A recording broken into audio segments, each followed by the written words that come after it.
It's Wednesday, the 2nd of July. Welcome to the President's Daily Brief. I'm Mike Baker, your eyes and ears on the world stage. All right, let's get briefed. We'll start things off with a new claim from an Iran-backed hacking group. Now, they say they've breached Trump's inner circle, and they're threatening to leak the emails, which is odd if you think about it. I mean, why wouldn't they just release the emails rather than threaten to? Later in the show, reports from a Gaza-based aid group that say Hamas is putting bounties on the heads of humanitarian workers, including Americans. Well, I mean, it is Hamas, so a total of no one should be surprised. Plus, more ugly cartel violence in Mexico. Authorities discover 20 bodies, some decapitated, in a region torn apart by infighting within the Sinaloa cartel. And in today's Back of the Brief, North Korea's latest scheme, or scam, to dodge sanctions. U.S. officials say Pyongyang planted fake IT workers inside major American companies to funnel money back to the regime. But first, today's PDB Spotlight. While a U.S. brokered ceasefire may be holding between Israel and Iran, agents of the Iranian regime are upping their threats against the Trump administration over the recent bombing operation targeting their nuclear facilities. An Iranian-linked cyber attack group that previously hacked into Trump's presidential campaign last year said that they have roughly 100 gigabytes of emails from senior officials in the White House and are threatening to publicly release the stolen communications. The hacking group, which goes by the pseudonym Robert, seriously, it's an evil hacking group linked to the Iranian regime, and they decided to name themselves Robert. Makes you wonder how many meetings they had to hold to come up with that decision. Anyway, Robert first reached out to Reuters on Sunday and again on Monday, telling the outlet that they were organizing a sale of the stolen emails, though they didn't elaborate on their plans. The trove of emails reportedly include the private communications of White House Chief of Staff Susie Wiles, Trump confidant Roger Stone, Trump lawyer Lindsay Halligan, and porn star Stormy Daniels, because, well, that's what we needed, more Stormy Daniels. Now, it's unclear if the emails are part of the same batch of documents stolen during last year's hack, or if the group has engaged in more recent cyber breaches. But the threat came just days after President Trump halted plans to potentially ease sanctions on the Iranians, after Supreme Leader Ayatollah Ali Khamenei issued an antagonistic statement late last week, bizarrely declaring victory over the U.S. and Israel. The U.S. Cybersecurity and Infrastructure Security Agency was quick to respond to the latest threat from the hackers, saying, quote, "This so-called cyber attack is nothing more than digital propaganda, and the targets are no coincidence. This is a calculated smear campaign meant to damage President Trump and discredit honorable public servants," end quote. Now, as our longtime listeners will recall, this hacking group, which is linked to Iran's Islamic Revolutionary Guard Corps, the IRGC, managed to breach the Trump campaign last June through a phishing email that targeted Roger Stone and others. They successfully stole internal campaign documents, including a vetting document prepared on Vice President J.D. Vance. The Iranian hackers later distributed some of the stolen documents to American media outlets and members of the Harris campaign in an attempt to tip the scales of the U.S. presidential election. Subsequent hacks late last year also targeted Trump lawyer Lindsay Halligan and FBI Director Kash Patel, though no documents were leaked as part of those breaches. In late September, the Department of Justice charged 3 Iranian cyber operatives allegedly employed by the IRGC in relation to the hack and leak operation, accusing the trio of attempting to sabotage the presidential election. But after Trump's re-election last November, it appeared the hackers had decided to sit on their trove of stolen emails, telling Reuters at the time that they had no plans for further leaks. As recently as May, the hackers told Reuters they had, quote, retired. But their calculus appears to have changed in the wake of Iran's recent humiliation at the hands of Israel and the U.S. Their renewed threats came the same day that the U.S. Cybersecurity Agency issued a public bulletin warning that Iran-linked cyber groups are likely to engage in attacks on critical infrastructure systems in the U.S., such as utilities, transportation, and economic hubs. The bulletin also warned that they could target senior American officials, defense contractors, and American companies with ties to Israel.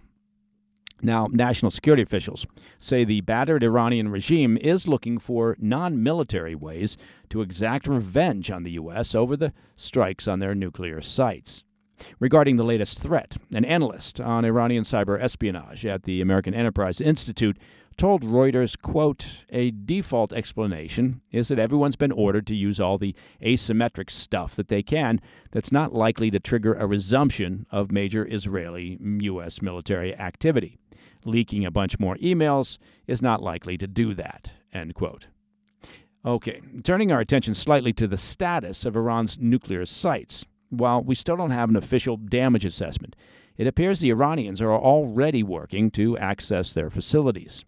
New satellite images released by U.S. defense contractor Maxar Technologies reveal renewed activity outside the Fordo nuclear enrichment plant. The images show an excavator and several personnel working near the northern shaft on the ridge above the underground complex. Other images show several vehicles parked along a path built in recent days to access the site. The team appears to be backfilling the craters made by the bunker buster bombs dropped on the site, but there's no indication that they have been able to reopen any of the tunnel entrances. As a reminder, uncertainty remains over just how much damage the U.S. strikes dealt to Iran's capabilities. While the Trump administration says the sites were totally obliterated, the head of the UN's nuclear watchdog said Sunday that the strikes failed to completely destroy the facilities and that Iran could likely restart their enrichment program within a matter of months. All right, after the break, Hamas is being accused of placing bounties on the heads of aid workers. And Mexican authorities uncover 20 mutilated bodies in a region rocked by Sinaloa cartel infighting. I'll be right back. Hey, Mike Baker here. I want to tell you about a great clothing company out there that's producing outstanding gear. Now, it's called True Classic. True Classic goes beyond fit and fabric. Their primary mission, well, is to help men show up with confidence and purpose. And you want both of those things, confidence and purpose. Their clothing is designed to fit well, feel great, and stay affordable so men can look sharp without overspending. And that's obviously important. And what really sets True Classic apart is the intention behind the brand. Now, from supporting underserved communities to helping men feel more confident in their daily lives and even bringing humor to their messaging, they lead with purpose. Each piece is tailored where it matters and relaxed where it counts, offering a clean, comfortable fit that works for everyday life. There's no stiff fabric, you don't want that. There's no bunching, you definitely don't want bunching. Just dependable quality and design. Say goodbye to overpriced designer labels and throw away fast fashion. True Classic is built for comfort, built to last, and built to give back. You can find them at Target, at Costco, or just visit trueclassic.com/PDB to learn more and explore their collection. Welcome back to the PDB. I want to return to a story that we've been keeping a close eye on here at the PDB, and that's the ongoing fight over humanitarian aid inside Gaza. At the center of that fight is a group called the Gaza Humanitarian Foundation, or GHF. Now, this is the controversial U.S. and Israeli-backed nonprofit that's taken over much of the aid distribution inside the Gaza Strip. And it's a group that's become a direct threat to Hamas. Because as we've noted, the GHF bypasses the traditional international aid channels like those run through the UN. And those are channels that Hamas has historically used to maintain control over food and medicine and basic supplies, thus maintaining control and leverage over the population of Gaza. But the GHF changes that equation. It delivers food and water and supplies directly to Palestinians, bypassing Hamas. And that has made the GHF a target. Late last month, the GHF released a statement in which it acknowledged that Hamas is now placing actual bounties on its aid workers, including Americans. The statement read, quote, "We are aware of credible reports that Hamas is openly targeting the Gaza Humanitarian Foundation and those who work with us. According to these reports, Hamas has placed bounties on both our American security personnel and Palestinian aid workers, offering cash rewards to anyone who injures or kills them," end quote. The GHF also accused Hamas of deploying armed operatives near humanitarian aid zones in an attempt to disrupt operations and intimidate workers. In the same statement, the group revealed the human cost of their mission. Quote, "Our local staff who keep these operations running have already paid the ultimate price. 12 murdered, others tortured, and now more threats emerging by the day." End quote. But even as Hamas tries to tear down the GHF from inside Gaza, criticism is mounting from the outside as well. Roughly 170 humanitarian groups and charities from around the world have now called for the GHF to pull out of Gaza entirely. Yes, because you certainly wouldn't want a group in there that's actually distributing aid. This week, they issued a joint statement that accused Israeli and allied forces of, quote, routinely opening fire on Palestinians trying to access aid. So far, of course, the only reports of this, quote, routine fire, well, come from the Hamas-controlled health ministry. And as we've seen over the past year and a half, there's an endless supply of media outlets willing to be spoon-fed whatever narrative Hamas tosses out, and apparently an endless supply of gormless consumers of media willing to believe anything they read or hear. Now, the list of signatories includes major international players, Oxfam, Amnesty International, Save the Children. They allege that more than 500 Palestinians have been killed and nearly 4,000 injured in under a month while attempting to either receive or distribute humanitarian aid. Their statement reads, quote, "These areas have become sites of repeated massacres in blatant disregard for international humanitarian law," end quote.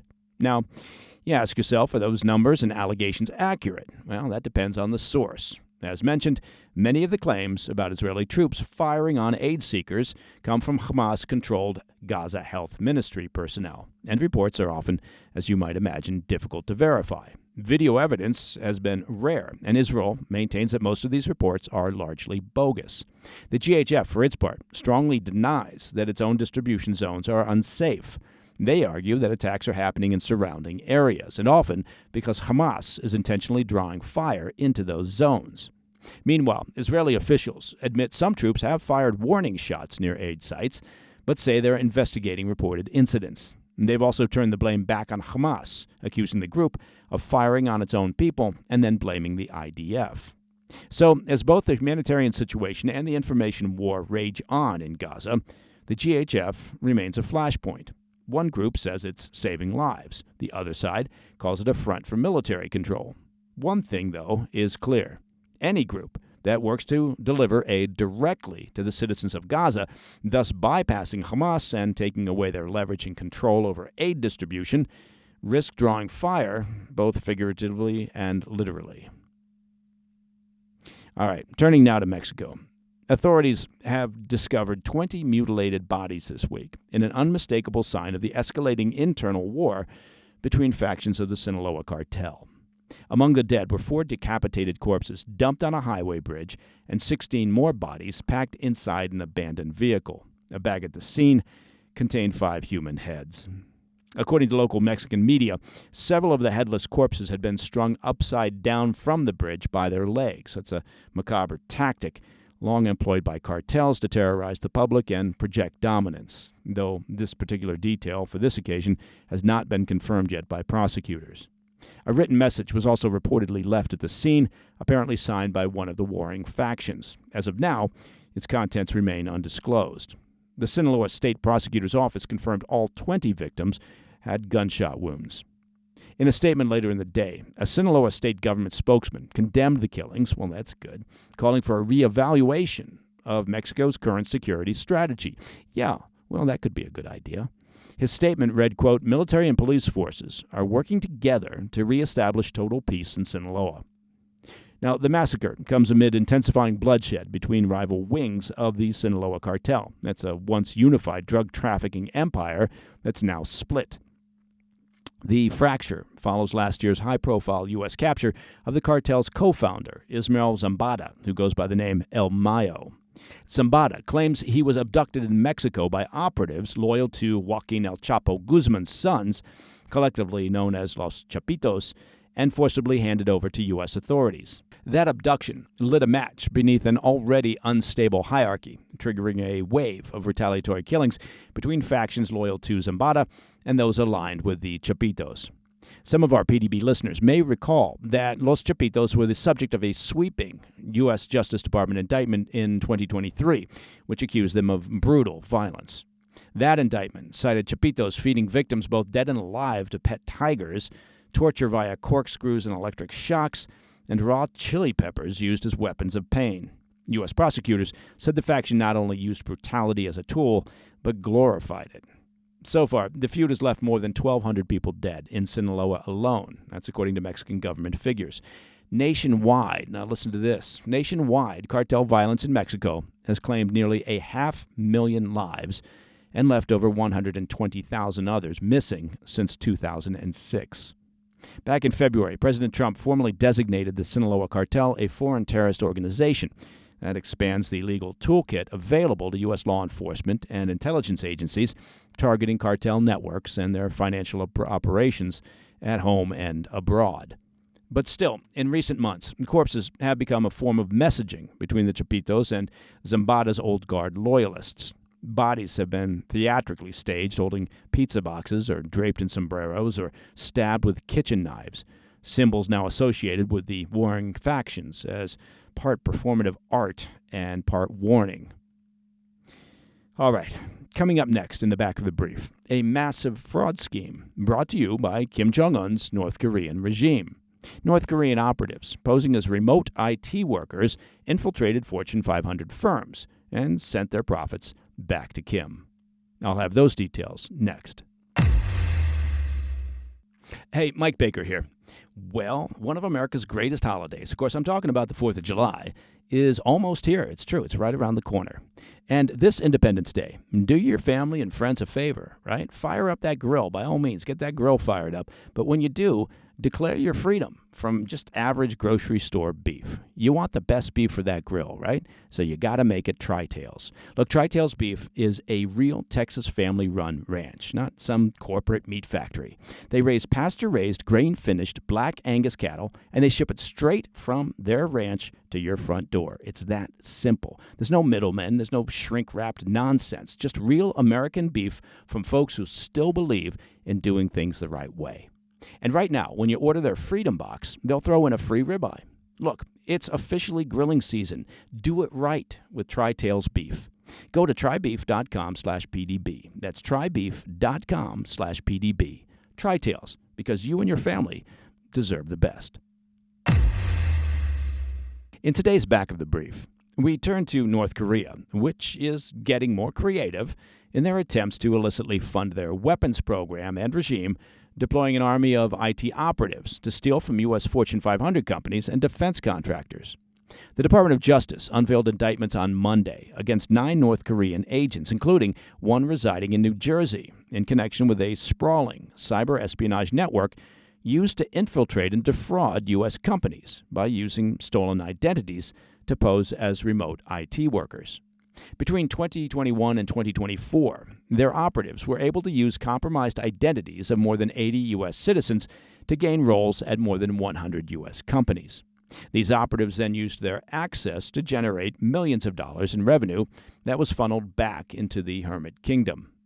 In a statement, U.S. Attorney Leah Foley said, quote, "The threat posed by DPRK operatives is both real and immediate. Thousands of North Korean cyber operatives have been trained and deployed by the regime to blend into the global digital workforce and systematically target U.S. companies." Now, as a result of their operations, the victim companies incurred significant legal fees, computer network remediation costs, and a variety of other damages and losses. According to the DOJ's criminal complaint, North Korea relied on at least 4 U.S.-based facilitators who partnered with overseas IT workers to create front companies and fake websites to promote the legitimacy of the regime's army of remote workers. They then procured company computers and set up U.S.-based laptop farms that allowed IT operatives in North Korea to remotely access the devices, making it look like they were working from inside the U.S. They also set up a number of financial accounts to receive money paid to the North Korean IT workers, which was then sent back to the Kim regime through a complex web of overseas co-conspirators. In one example, these IT workers used fake identities to get hired by a blockchain research and development company in Atlanta, Georgia. Another victim was an unnamed California-based defense contractor that develops artificial intelligence-powered equipment and technology. In this case, the North Koreans managed to steal sensitive employer data along with the company's source code. The DOJ said that as part of their investigation, they raided 29 known or suspected laptop farms across 16 states and seized 29 financial accounts used to launder the illicit funds. While authorities were able to arrest a New Jersey-based U.S. national working on behalf of the Kim regime, officials said that North Korean actors were aided by dozens of individuals in the U.S., China, the UAE, and Taiwan. And that, my friends, is the President's Daily Brief for Wednesday, the 2nd of July. Now, if you have any questions or comments, please reach out to me at pdb@thefirsttv.com. And to listen to the show ad-free, it's very simple. Just become a premium member of the President's Daily Brief by visiting pdbpremium.com. And remember to check out our YouTube channel at President's Daily Brief. Many folks, now admittedly most of them my family, are calling our PDB YouTube channel the best thing on YouTube. Check it out and subscribe if you can. I'm Mike Baker. I'll be back later today with the PDB Afternoon Bulletin. Until then, stay informed, stay safe, stay cool. Hey, thanks for tuning in. If you enjoyed this video, don't forget to hit that like button and leave a comment, a really positive, nice, and kind comment. That would be appreciated. And if you're not already subscribed to our channel, make sure to subscribe and turn on notifications so you don't miss any of our daily updates.